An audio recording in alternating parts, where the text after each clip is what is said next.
देश के उपराष्ट्रपति और राज्यसभा के सभापति के खिलाफ 60 सांसदों के हस्ताक्षर वाला अविश्वास प्रस्ताव दाखिल हो गया। विपक्ष एकजुट दिखाई दिया राज्यसभा में। इसका मतलब क्या है और इसका असर क्या पड़ेगा, इस पर चर्चा करनी बहुत जरूरी है। नमस्कार, मैं हूं भाषा और आप देख रहे हैं बेबाक भाषा पे दो टूक कार्यक्रम।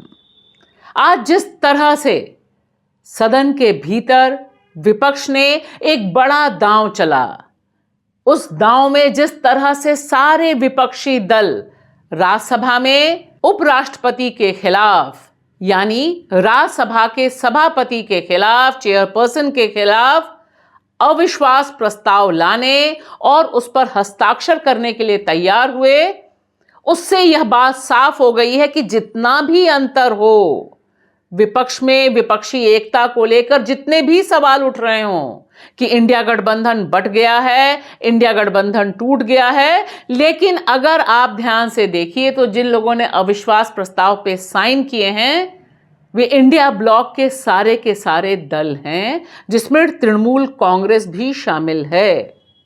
इसका मैसेज क्या हुआ, इसका मकसद क्या है, दो टूक अंदाज में समझने की कोशिश कीजिए। इसका मकसद यह है कि जगदीप धनखड़ का जो व्यवहार है राज्यसभा के भीतर, वह अपने संसदीय मर्यादा के अनुरूप नहीं है। विपक्ष का कहना है कि वह उस कुर्सी पर बैठकर भी भारतीय जनता पार्टी और सरकार के पक्ष में ही बैटिंग कर रहे हैं, विपक्ष की एक भी सुन नहीं रहे हैं, और तो और विपक्ष के सदस्यों के प्रति उनका व्यवहार सम्मानजनक नहीं है और विपक्ष को वह बोलने का मौका नहीं दे रहे हैं। जिस तरह से यह अविश्वास प्रस्ताव पेश किया गया, इस पर लोगों ने साइन किए, वह बता रहा है कि नंबर जरूर कम है, लेकिन अविश्वास प्रस्ताव पेश करने के लिए 50 सांसदों की जरूरत है। यहां पर इंडिया गठबंधन के पास यह संख्या 60 है और इसका एक मॉरल लेसन बहुत क्लियर है। और दूसरी तरफ यह तस्वीर, जिस तरह से विपक्ष ने आज सदन शुरू होने से पहले झोला उठाकर प्रोटेस्ट किया, वह भी काफी दिलचस्प है। एक के बाद एक नित नए अवतार को स्वीकार कर रहा है, या यूं कहें कि विपक्ष नित नया अवतार पार्लियामेंट के भीतर ले रहा है और कुछ हो ना हो चर्चा में हो जा रहा है, चर्चा में बना हुआ है।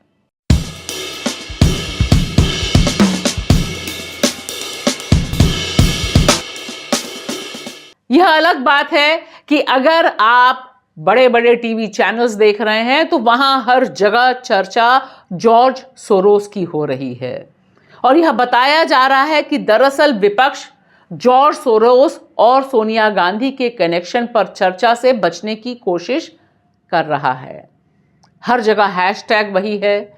जैसे ही आप डालिएगा पार्लियामेंट विंटर सेशन और आप देखिएगा कि जो सारी खबरें आती हैं आपके सामने, उन सारी खबरों में जो थंबनेल है उसमें विपक्ष का यह अविश्वास प्रस्ताव नहीं है, उसमें विपक्ष का यह झोला टांगो प्रदर्शन नहीं है, उसमें सिर्फ चर्चा जॉर्ज सोरोस की है।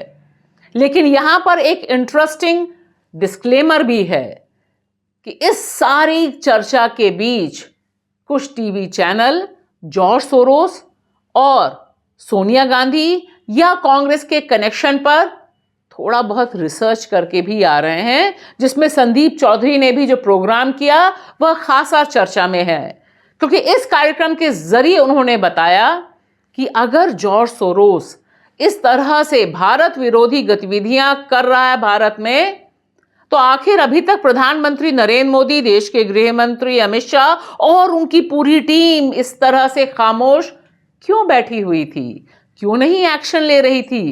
क्यों नहीं उसके खिलाफ एफआईआर की? बस उसी तरह से जैसे अमेरिका में हो गई एफआईआर मोदी जी के प्रिय उद्योगपति गौतम अडानी जी के ऊपर, जहां पर उन्होंने बताया कि किस तरह से 22,000 करोड़ रुपए की रिश्वत दी गई।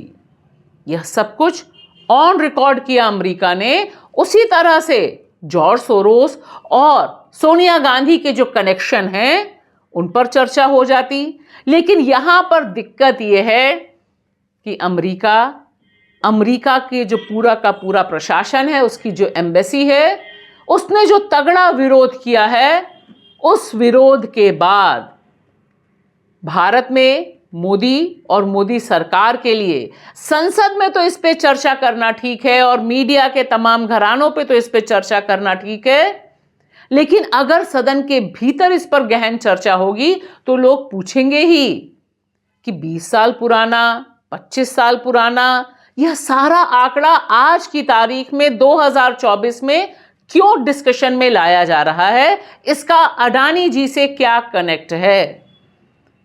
फिलहाल विपक्ष लगातार नित नए रूप धरते हुए डिबेट को जिंदा रखने की भरपूर कोशिश कर रहा है और इस बहाने उसके ऊपर जो आरोप लग रहे हैं उनका काउंटर भी हो रहा है। अब चाहे प्रियंका गांधी हो, हाँ, हाउस नहीं चल रहा है और सरकार जानबूझ के हाउस को चला नहीं रही है या फिर इनसे चल ही नहीं रहा है, मतलब इन काबिल नहीं है ये हाउस को चलाने के।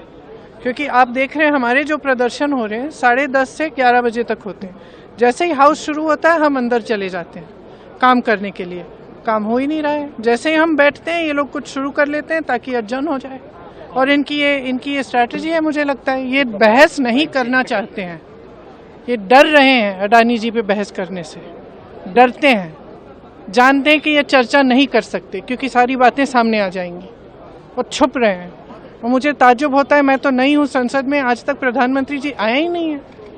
सत्र के मेरे ख्याल से 10 दिन तो हो गए होंगे, दिखते ही नहीं है यहाँ। या फिर विपक्ष के बाकी नेता, वह सब एजेंडा सेटिंग का खेल मोदी जी से सीखते हुए आगे बढ़ रहे हैं। और देखिए क्रोनोलॉजी भी बहुत दिलचस्प है। किसी दिन जैकेट पहनना, किसी दिन मास्क लगाना, किसी दिन गाना गाना, किसी दिन मुखौटा पहनना और किसी दिन झोला उठाकर यह बताना कि मोदी अडानी भाई भाई, इसीलिए मोदी जी बच रहे हैं सदन के भीतर आने से। लेकिन एक सवाल जो केंद्रीय मुद्दा बन गया है इस विंटर सेशन 2024 का, वह यह कि आखिर देश के प्रधानमंत्री नरेंद्र मोदी सदन के भीतर आ क्यों नहीं रहे हैं और विपक्ष बार बार यह नारे लगाने पर क्यों मजबूर हो रहा है कि मोदी जी सदन में आओ, मोदी जी सदन में आओ। अरे सदन में और दोनों सदनों में उन्हीं का तो बहुमत है, अभी भी बैसाखी पर ही सही, लेकिन उनकी जो स्ट्रेंथ है वह निश्चित तौर पर इंडिया गठबंधन की स्ट्रेंथ से बहुत तगड़ी है। मैसेज डाउन द लाइन बहुत क्लियर है। इस समय विपक्ष अपना ऑफेंसिव बनाए हुए है और वो कहीं से भी इस ऑफेंसिव में एक कदम पीछे हटने को तैयार नहीं है। और यह रणनीति भी खूब है कि वह सदन शुरू होने से पहले यानी 10:30 से 11 के बीच ही बाहर प्रदर्शन करता है, सदन के भीतर प्रदर्शन या हंगामा नहीं कर रहा। वह काम सत्ता पक्ष के पास है। ये सारे सवाल बहुत दिलचस्प हैं। बस अंत में आपसे अपील ये है कि देखिए, लाइक करिए, शेयर कीजिए बेबाक भाषा। बस आपको दबाना है यह घंटी वाला बटन। पैसे नहीं लगते, लेकिन हिम्मत जरूर लगती है बेबाक भाषा को सपोर्ट करने के लिए। शुक्रिया।